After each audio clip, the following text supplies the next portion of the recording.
सपा नेता मान सिंह सेगर के नेतृत्व में समर्थकों ने प्रदेश अध्यक्ष श्यामलाल पाल का जोरदार स्वागत किया। समाजवादी पार्टी के प्रदेश अध्यक्ष श्यामलाल पाल के बलिया जनपद में आगमन पर पार्टी कार्यकर्ताओं ने जोरदार स्वागत किया। श्यामलाल पाल सुबह 11:30 बजे रचडा कोटवारी मोड़ पहुंचे, जहां सपा नेता मान सिंह सेगर के नेतृत्व में समर्थकों ने उनको बुके व माला पहनाकर भव्य स्वागत किया। उसके बाद सपा प्रदेश अध्यक्ष श्रीपाल जी का माधवपुर पहाड़पुर होते हुए बलिया टाउन हॉल पहुंचे और वहां रानी दुर्गावती के बलिदान दिवस के कार्यक्रम में सम्मिलित हुए।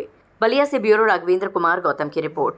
आज समाजवादी पार्टी के शानदार प्रदेश अध्यक्ष माननीय श्यामलाल पाल जी का बलिया के बागी धरती पर आगमन हो रहा है और हमारे विधानसभा क्षेत्र से गुजरते हुए बलिया जाएंगे। बलिया के टाउन हॉल में रानी दुर्गावती का बलिदान दिवस मनाया जाएगा। पूरा समाजवादी गढ़ वहाँ पे सभी कार्यकर्ता उपस्थित रहेंगे और ख़ास तौर से अनुसूचित जनजाति के लोग बलिया में जिनके साथ भेदभाव करने का काम जो है यहाँ का प्रशासन प्रदेश की सरकार के इशारों पे कर रहा है, उसके खिलाफ एक मजबूत आवाज़ उठाने का काम करेंगे आज माननीय प्रदेश अध्यक्ष श्यामलाल पाल जी। इटावा में जिस तरह कथावाचक यादव के साथ हुआ, उस पर क्या कहेंगे? ये तो क्या कहा जाए, समाज को तोड़ने का एक साजिश है कुछ लोगों के द्वारा। और जो हमारे राष्ट्रीय अध्यक्ष जी ने कहा कि अगर कथा सब लोग सुन सकते हैं तो सब लोग बोल क्यों नहीं सकते। सुनने में कोई बुराई नहीं है और बोलने में बुराई है। अगर तुम्हारे मतलब मैं अब शब्द का इस्तेमाल नहीं करना चाहूँगा, लेकिन बूता हो, ठीक है, अगर कुव्वत हो तुम्हारे अंदर, ठीक है, तो जो है तुम आसाराम बापू को तुमने जो है ज़रूर जवाब दिया होता। पता कर लेना किस जाति के हैं। तुमने जो है स्वामी रामदेव का जो है ज़रूर विरोध किया होता। उनके साथ उनका भी सर और जो है दाढ़ी छीलने का काम करते। तुम्हारी हैसियत नहीं है, ठीक है, तुम्हें गरीब और कमज़ोर आदमी कथावाचक के साथ तुमने किया है। तुम्हारी हैसियत नहीं किसी बड़े जो है, जितने आजकल के बाबा हैं सबका जाति पता कर लीजिए और उसमें अगर तुम्हारी हैसियत है तो उन जाति के जो है बाबाओं का जाकर के सर और जो है दाढ़ी छिलवा के दिखाओ।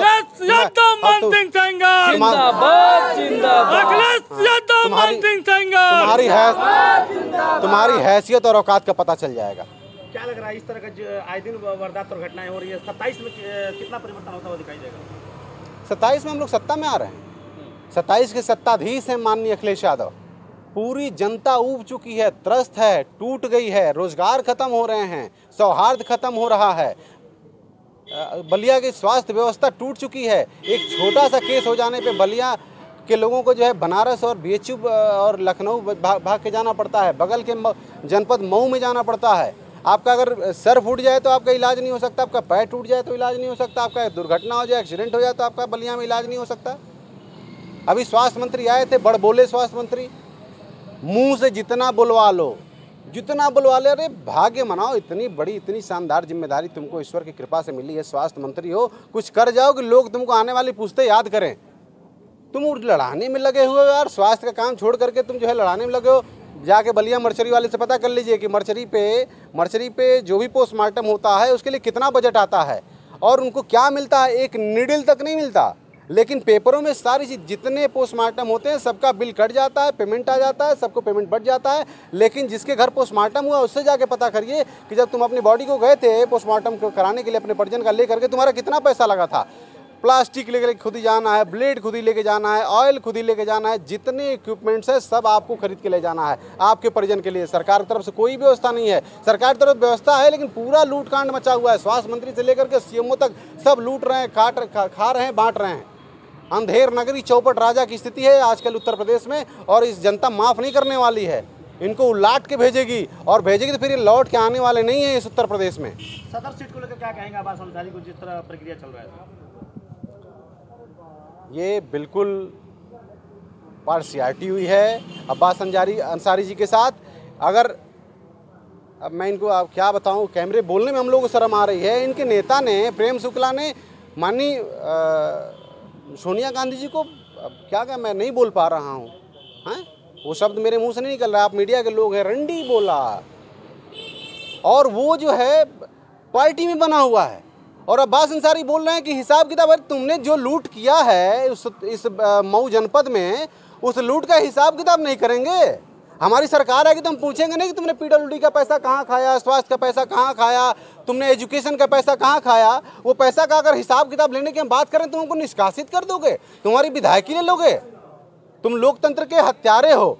सारे भाजपाई और भाजपा की मानसिकता, संघ की मानसिकता लोकतंत्र की हत्या करना है। ये नहीं चाहते कि इस देश में इलेक्शन हो। पीआरका चाचा जिस तरह आवास अंसारी को लेकर दावा करते थे, कोर्ट के मामले को दर्शाया करते थे, अब बिल्कुल साइलेंट है, क्या कहेंगे उनके बारे में? पीआरका चाचा कार्टून आदमी हैं, बिना पेदी के लोटा हैं, उनका कोई अस्तित्व नहीं है। कब कहाँ रहेंगे, क्या किसको बोल देंगे। आजकल फिर एक वीडियो जारी हुआ है कि देश का सबसे बड़ा झुट्टा मोदी, दूसरा सबसे बड़ा झुट्टा योगी, और योगी का माला पहना रहे हो, योगी का चरण वंदन कर रहे हो, योगी जी जिंदाबाद कर रहे हो, योगी जी को अपने घर बुला रहे हो, हाँ, योगी जी का स्वागत कार्यक्रम कर रहे हो। पीआरका चाचा के बात पर मत जाइए। उस मतलब जो एक गंभीरता थी, एक शुचिता थी भारत की राजनीति की, उसको बिगाड़ने वालों में अगर कुछ लोग हैं तो उसमें मैं कहूँगा कि उत्तर भारत के अगर कुछ तथाकथित भव्य नेता में उसमें एक ओम प्रकाश राजभर जी भी हैं, जिन्होंने सामाजिक सौहार्द बिगाड़ने का काम किया है, जिन्होंने राजनीति की शुचिता खत्म करने का काम किया है। उस स्तर तक जो है अपने विरोधी के बारे में बोलने का, पर्सनल जाकर के बोलने का, और मुझे नहीं लगता कि इतना नीचे गिर के कोई बयान दे सकता है और फिर से जाकर के सब चीज़ पक जाए। अगर ये हमारे विधानसभा के उपाध्यक्ष हैं, मैं इनको अगर कुछ जातिगत बोल दूं या कुछ व्यक्तिगत रूप से मैं बोल दूं, फिर मैं इनके दरवाजे पे मैं जाऊं, इनको मैं बोल दूं कि बहुत बेकार है, प्रकाश भारती चोर है, इनको बोल दूं कि ये डकैत है, और फिर जो है कल इनके साथ में खड़ा रहूं। अरे स्टैंड तो लो भाई, स्टैंड तो लो। तुम तो स्टैंड ही नहीं लेते हो।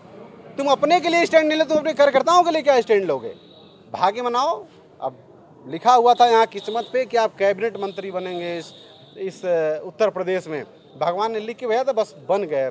कर्म नहीं है, कसम से।